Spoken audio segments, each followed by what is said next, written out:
বিশ্ব কি আরেকটা ধ্বংসাত্মক যুদ্ধের দ্বারপ্রান্তে? মার্কিন যুক্তরাষ্ট্রের সাধারণ নাগরিকরা যতটা আঁচ করতে পারছেন, পরিস্থিতি তার চেয়েও অনেক গুণ বেশি ভয়াবহ।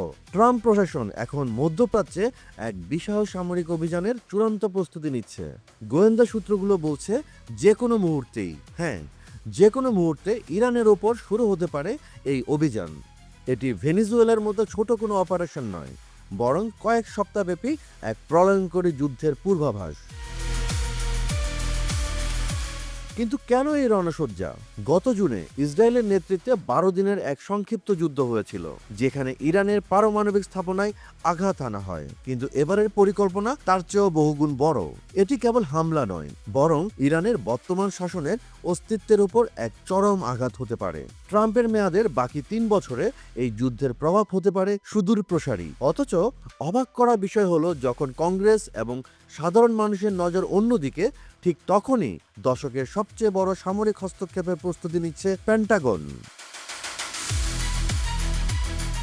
গত মঙ্গলবার জেনেভায় এক রুদ্ধদ্বার বৈঠক অনুষ্ঠিত হয়। ট্রাম্পের উপদেষ্টা জ্যারেড কুশনার ও স্টিভ উইটকফ মুখোমুখি হয়েছিলেন ইরানের পররাষ্ট্রমন্ত্রী আব্বাস আরাগাচির। 3 ঘন্টার সেই বৈঠকের পর দুপক্ষই অগ্রগতির কথা বললেও বাস্তবতা ছিল ভিন্ন।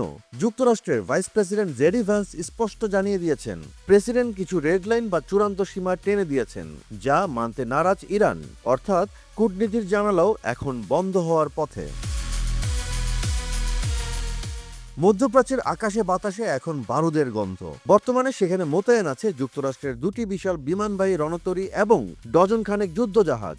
গত 24 ঘন্টাতে 50টি অত্যাধুনিক F-35 এবং F-22 যুদ্ধ বিমান এই অঞ্চলের উদ্দেশ্যে রওনা দিয়েছে।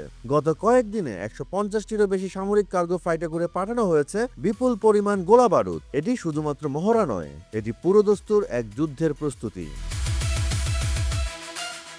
ইসরায়েলি কর্মকর্তাদের মতে যুদ্ধ শুরু হতে আর বড়জোর কয়েকদিন।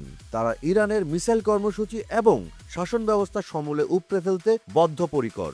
যদিও সিনেটর লিন্ডসে গ্রাহাম মনে করেন সময় আরো কয়েক সপ্তাহ লেগে যেতে পারে, কিন্তু হোয়াইট হাউসের অন্দরমহল বলছে অন্য কথা। ট্রাম্পের একজন উপদেষ্টা বলছেন, বস ধৈর্য হারিয়ে ফেলেছেন।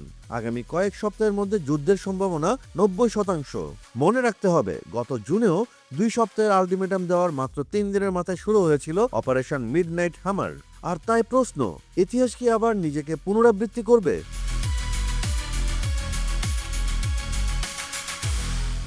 কূটনীতির আলো নিভে আসছে, পাল্লা ভারী হচ্ছে সামরিক শক্তির। মধ্যপ্রাচ্যের মানচিত্র বদলে যাওয়ার এই লড়াই এখন কেবল সময়ের ব্যাপার। বিশ্ব তাকিয়ে আছে ট্রাম্পের পরবর্তী নির্দেশের দিকে। সারা দুনিয়া কি দেখবে এক নতুন ধ্বংসযজ্ঞ, নাকি শেষ মুহূর্তে ফিরে আসবে শান্তি? উত্তর হয়তোবা জানা যাবে খুব দ্রুতই।